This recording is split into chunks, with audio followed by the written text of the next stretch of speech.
গত এশিয়া কাপে বাবর আজম ছিলেন পাকিস্তান অধিনায়ক। তার সর্বশেষ আন্তর্জাতিক সেঞ্চুরিও সেই এশিয়া কাপে।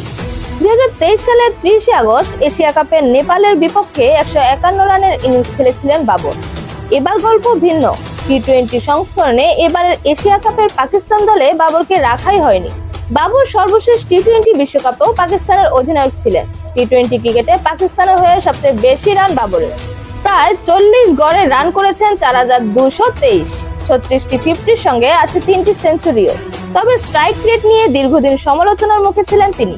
দলের জন্য নয়, বাবর নিজের জন্য খেলেন এমন প্রশ্নের মুখেই এক পর্যায়ে দল থেকে বাদ পড়েন পাকিস্তানের সাবেক অধিনায়ক।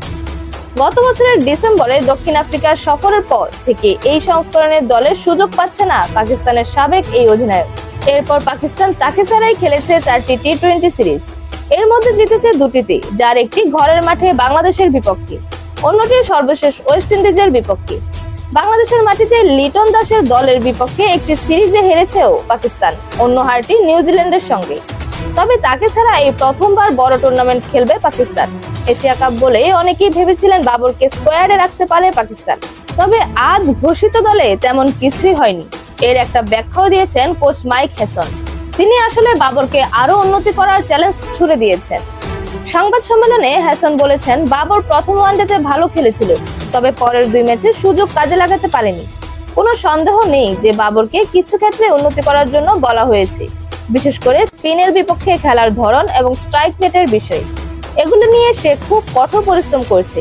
হেসন ভুল বলেননি। আন্তর্জাতিক টি-20তে বাবরের স্ট্রাইক রেট 129.22। তবে এই সংস্করণে স্পিনের বিপক্ষে তার স্ট্রাইক রেট 121.54।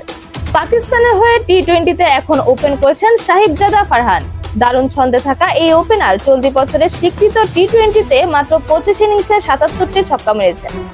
টপ অর্ডারে সাইম আইয়ুব ও ফখর জামানও দলের গুরুত্বপূর্ণ অংশ। এদের নিয়ে হেসন বলেছেন, এই মুহূর্তে যেসব খেলোয়াড় আমাদের দলে আছে তারা দারুণ পারফর্ম করছে।